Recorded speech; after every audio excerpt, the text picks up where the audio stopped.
Hello friends, शिक्षा संस्कार संचार चैनल में आप सभी का स्वागत है। एनसीईआरटी पे आधारित कक्षा 10th के इतिहास, भारत और समकालीन विश्व के भाग 2 अति उत्तरीय प्रश्न उत्तर का अध्ययन आज हम करने जा रहे हैं। इतिहास 10th क्लास का आज फर्स्ट चैप्टर यूरोप में राष्ट्रवाद का उदय से स्टार्ट कर रहे हैं। यूरोप, जैसा कि जानते हैं, विश्व में 7 महाद्वीप है, उसी में से एक यूरोप महाद्वीप आता है। यूरोप महाद्वीप के अंदर जो राष्ट्रवाद की भावना जनता के प्रति जागरूक हुई। राष्ट्रवाद कहने का अर्थ हुआ देश के प्रति अपना देशभक्ति दिखाना, देश के लिए मर मिटने को जो तैयार होती है, जो देश हित के लिए बात करते हैं, उसे राष्ट्रवाद कहते हैं। उदय का अर्थ होता है जन्म, कोई नया कार्य के लिए हो या तो फिर किसी एक नए उद्देश्य से उसका संरचना हो, उत्पत्ति हो, उसे उदय कहते हैं। पहला प्रश्न है, नेपोलियन बोनापार्ट कौन था? नेपोलियन बोनापार्ट फ्रांस का एक महान सेना नायक था जिसके नेतृत्व में फ्रांस ने अनेक विजय प्राप्त की। बाद में उसे फ्रांस का पहला सम्राट घोषित किया गया। उसके द्वारा उदारवादी शासन व्यवस्था के लिए बनाई गई आचार संहिता प्रसिद्ध थी।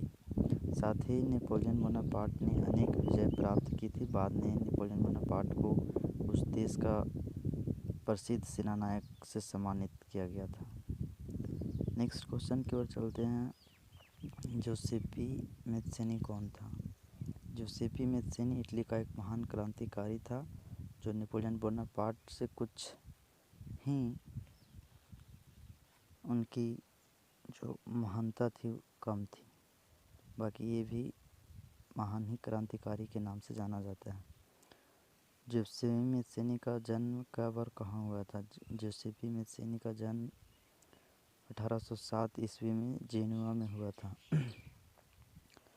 यंग इटली क्या था? इसकी स्थापना किसने की थी? यंग इटली एक गुप्त क्रांतिकारी संगठन था। इसकी स्थापना 1830 ईस्वी के दशक में जोसेपी मैत्सेनी ने एकीकृत इटली के विचारों को प्रसारित करने के लिए की थी। जर्मनी पंचांग को कब और किसने बनाया? जर्मन पंचांग या तिथिक्रम का मुख्य पृष्ठ 1798 में पत्रकार एड्रियास रिवान ने डिज़ाइन किया था। नेक्स्ट क्वेश्चन है, कट्टर प्रणाली से आप क्या समझते हैं? सुनने से ही स्पष्ट हो रहा है, कट्टर प्रणाली यानी कि हिंसावादी, जिससे लोगों की शांति व्यवस्था से ना समझौता करके किसी हिंसक आंदोलन के लिए शुरुआत करे, उसे कट्टर प्रणाली के नाम से भी जाने जाते हैं। लेकिन कुछ डिफाइन इस प्रकार से, कट्टर प्रणाली विभिन्न राष्ट्रों के बीच होने वाली समझौता था जिसका उद्देश्य पारंपरिक आर्थिक हितों की रक्षा करना एवं उन्हें प्रोत्साहन देना था। द स्पिरिट ऑफ लॉ नामक पुस्तक का लेखक कौन था? द स्पिरिट ऑफ नामक पुस्तक का लेखक मॉन्टेस्क्यू था। बैंक ऑफ फ्रांस की स्थापना किसने की थी? इसकी स्थापना नेपोलियन बोनापार्ट ने किया था। लोगों को अपनी आज़ादी मुट्ठी में कर लेनी चाहिए, किसका कथन है? ये एड्रियास रिवान ने कहा था। निरंकुशवाद से आप क्या समझते हैं? निरंकुशवाद का अर्थ ही होता है जिस पर किसी प्रकार का अंकुश न हो, उसे निरंकुशवाद कहते हैं। आइए नेक्स्ट पेज की ओर चलते हैं। वियना सम्मेलन की मेज़बानी किसने की थी? ऑस्ट्रेलिया के चांसलर ड्यूक मेटरनिक ने। कल्पनादर्श क्या है? एक ऐसे समाज की कल्पना जो इतनी आदर्श है उसका साकार होना असंभव है। जैसा कि कोई चीज़ जो हम सोच लेते हैं, जो उसको कर पाना असंभव लेकिन हम सोच लेते हैं, उसी को कल्पनादर्श के नाम से जाना जाता है। राष्ट्र क्या है? राष्ट्र कहने का अर्थ हुआ रेनान के अनुसार राष्ट्र समान भाषा, नस्ल, धर्म या क्षेत्र से बनता है। एक राष्ट्र लंबे प्रयासों, त्याग और निष्ठा का चरम बिंदु होता है। जनमत संग्रह से आप क्या समझते हैं? जनमत संग्रह का अर्थ होता है जनता के समग्र विचारों का अध्ययन या उनकी निष्ठा क्या होती है उसके बारे में जानना ही जनमत संग्रह कहलाता है। राष्ट्र राज्य क्या है?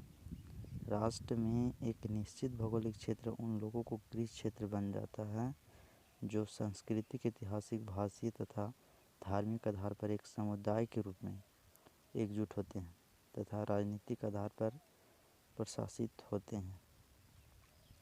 राष्ट्रवाद से आप क्या समझते हैं? हम पहले ही इसके बारे में चैप्टर की शुरुआत में बताए थे। राष्ट्रवाद क्या होता है? राष्ट्रवाद उन्हीं लोगों को भत्ता है जो अपने लिए एक अस्थायी महत्वपूर्ण स्थान के बदलते हुए समाज में बनने की इच्छा रखते हैं, इसे राष्ट्रवाद कहते हैं। उदारवाद से आप क्या समझते हैं? उदारवाद शब्द लैटिन भाषा के लिबर शब्द से निकला है जिसका अर्थ आज़ाद। इस प्रकार उदारवाद का अर्थ हुआ व्यक्ति के लिए आज़ादी, कानून के समक्ष सबकी बराबरी, निरंकुश शासक और पादरी वर्ग के विशेषकारों की समाप्ति तथा संविधान तथा संसदीय प्रतिनिधि सरकार की स्थापना। उदारवादी कहने का अर्थ हुआ उदार भाव, शांति माहौल के साथ किसी मुद्दे पर विचार विमर्श करना है उदारवादी कहलाता है। रूढ़िवादी कौन होते हैं? उदारवादियों के विपरीत रूढ़िवादी वे लोग होते हैं जो यह मानते हैं कि राज्य और समाज की स्थापित पारंपरिक संस्थाएं जैसे राजतंत्र, चर्च, सामाजिक ऊंच नीच, संपत्ति और परिवार को बनाए रखना चाहिए। रूढ़िवादी एक तरह से देखा जाए तो जो पुराने रीति रिवाजों को मानते हैं उन्हें रूढ़िवादी के नाम से जानते हैं। जॉल वेरनाइस नामक शुल्क संघ क्या था? इसकी स्थापना क्यों की गई थी? जॉलराइस नामक शुल्क संघ की स्थापना परीसिया के अनुरोध पर 1834 ईस्वी को हुई जिसमें लगभग सभी जर्मन राज्य शामिल हुए। इस संघ के बहुत शुल्क अवरोधों को समाप्त कर दिया गया। मुद्राओं की संख्या 30 से घटाकर 2 कर दी गई। उसी समय ये घटनाएं भी घटी थी। मताधिकार किसे कहते हैं? वोट देने के अधिकार को मताधिकार कहते हैं। ये ज़्यादातर आप सभी जानते होंगे। जब फ्रांस छिकता है तो सबकी यूरोप सर्दी जुकाम हो जाता है। यह कथन किसका है? ये कथन मैटरनिक का है। आइए नेक्स्ट पेज की ओर जाते हैं। नारीवादी से आप क्या समझते हैं या नारीवादी से क्या अभिप्राय है? नारीवादी कहने का अर्थ हुआ स्त्री के बारे में जो अध्ययन की जाती है, उनकी अवहेलना जो की जाती है, उसी के बारे में वाद विवाद होता है, उसे नारीवादी कहते हैं। नारीवाद एक ऐसा दर्शन जो स्त्री पुरुष के सामाजिक, आर्थिक, राजनीतिक समानता के सिद्धांत पर आधारित है। इस दर्शन का उदय 18वीं सदी में जर्मनी में हुआ जहां महिलाओं को एक लंबे समय में राजनीतिक अधिकारों से वंचित रखा गया था। विचारधारा से आप क्या समझते हैं? एक खास प्रकार की सामाजिक एवं राजनीतिक दृष्टि को इंगित करने वाला विचारों का समूह विचारधारा कहलाता है। ऐसे विचारधारा का अर्थ अलग अलग प्रकार से होते हैं। विचारधारा एक हमारा भी हो सकता है, एक आपका भी हो सकता है। तो हर एक इतिहासकारों को मानना है कि विचारधारा कई तरह के हो सकते हैं। आइए नेक्स्ट क्वेश्चन पर चलते हैं। निर्जातीय से आप क्या समझते हैं? निर्जाति एक साझा नस्ली, जनजाति या संस्कृति, उद्गम अथवा पृष्ठभूमि है जिसे कोई समुदाय अपनी पहचान मानता है। नेक्स्ट क्वेश्चन, जर्मनी के एकीकरण के मुख्य निर्माता कौन थे? जर्मनी का एकीकरण का मुख्य निर्माता तो कई लोग थे, लेकिन जो मुख्य थे कुछ दो इस प्रकार से थे, विलियम प्रथम और बिस्मार्क। इटली के एकीकरण के मुख्य कर्णधार कौन कौन थे?